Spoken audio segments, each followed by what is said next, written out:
അതെങ്ങനെയാ ഡിഗ്രിക്ക് പഠിക്കുമ്പോൾ കണ്ടു. അവിടെ ഫസ്റ്റ് ടൈം കണ്ടപ്പോൾ എല്ലാവരുമായിട്ട് ഭയങ്കര മിങ്കിളായിരുന്നു. പിന്നെ ഞങ്ങളിടയ്ക്ക് ഒരുമിച്ച് ഫ്രണ്ട്സൊക്കെ ഒരുമിച്ച് നമ്മൾ മറ്റേ ക്യാൻറ്റീനിൽ പോവും. അപ്പോൾ ഷെയർ ഇട്ട് ഒരു ജ്യൂസ് കഴിച്ചിട്ട് 4-5 സ്ട്രോ ഇട്ട് അങ്ങനെ കുടിക്കുന്ന സെറ്റപ്പിലൊക്കെ തുടങ്ങിയ ഒരു സംഭവമാണ്. ഭയങ്കര ഫ്രണ്ട്ഷിപ്പായിരുന്നു. പിന്നെ ഇടയിൽ ഒരു ഗ്യാപ്പ് വന്നു, ഒരു 3 വർഷം ഗ്യാപ്പ് വന്നു. പിന്നെ ഞാൻ യൂറോപ്പിൽ പോയി. അതിൻ്റെ പിന്നാലെ ഇവളും യൂറോപ്പിക്ക് ട്രൈ ചെയ്തപ്പോഴാണ് പിന്നീട് ഞങ്ങളുടെ ബന്ധം ഒന്ന് സ്ട്രോങ് ആയി വന്നത്. അവിടെ നിന്നാണ് ഞങ്ങളുടെ റിലേഷൻഷിപ്പ് സ്റ്റാർട്ടാവുന്നത്.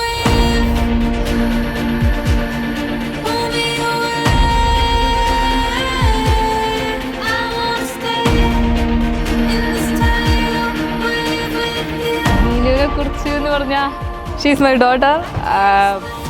ശരിക്കും എൻ്റെ അനിയത്തിയാണെങ്കിൽ കൂടെ അവളെനിക്ക് ചേച്ചിയും കൂടിയാണ്. ഞാൻ എന്തൊരു പ്രതിസന്ധിയിലും അവളുടെ അടുത്ത് പോയാൽ എനിക്ക് സൊല്യൂഷൻ ഉണ്ട്. എനിക്ക് എന്താ പറയുക, എനിക്ക് എല്ലാം ആണ്. എനിക്ക് അവളല്ലാണ്ട് വേറെ ഒന്നുമില്ല. ചാച്ചു എന്ന് പറയണമെങ്കിൽ പെർഫെക്റ്റാണ്. എനിക്കറിയാം ചാച്ചു. അവർ രണ്ടുപേരും സൂപ്പറാണ്.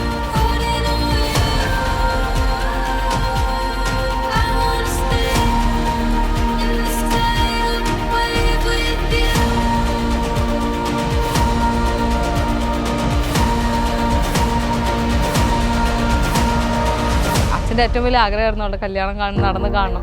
അപ്പോൾ ഞങ്ങൾ അമ്മ മരിക്കണതിന് മുന്നാണെങ്കിലും അമ്മയ്ക്ക് അതൊരു വിഷമമായിട്ടാണ് അമ്മ മരിച്ചത്, നീനുവിൻ്റെ കല്യാണം കാണാൻ പറ്റിയില്ലല്ലോ എന്ന് പറഞ്ഞത്. പക്ഷേ ഇപ്പം അത് എന്താ പറയുക, സഫലീകരിച്ചു. അതിൽ ഹാപ്പിയാണ്.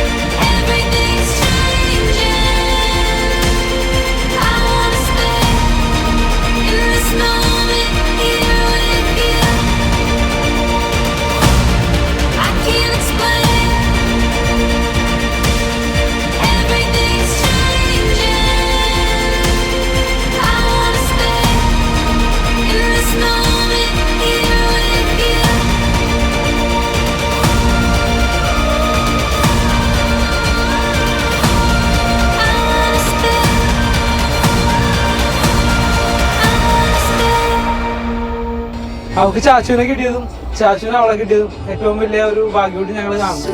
അപ്പോൾ ഞങ്ങളുടെ ഈ ഒരു ഫാമിലിയിലേക്ക് ചാച്ചു വന്നു, ചാച്ചുവിൻ്റെ ഫാമിലിയിലേക്ക് നീനു വന്നു. ഇത് ഒരു ഹാപ്പി മൊമെൻ്റ് ആയിട്ട് തന്നെ നിൽക്കുന്നു. ഇത് ലൈഫ് ലോങ് ഒരു നല്ല ഹാപ്പി മൊമെൻ്റ് ആയിട്ട് തന്നെ പോകാൻ ദൈവം അനുഗ്രഹിക്കുന്നത് പ്രാർത്ഥിച്ചു.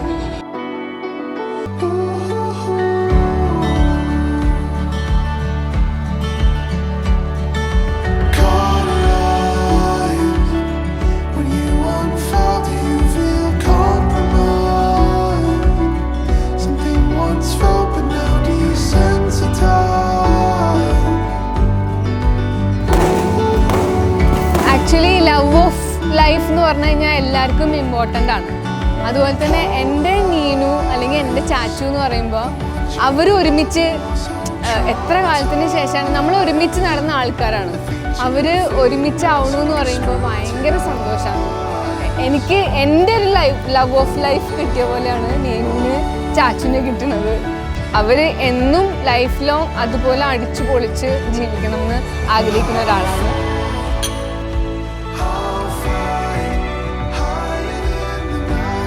So happy married life, Ninu, my love of life. നിങ്ങൾ റെഡിയാണോ?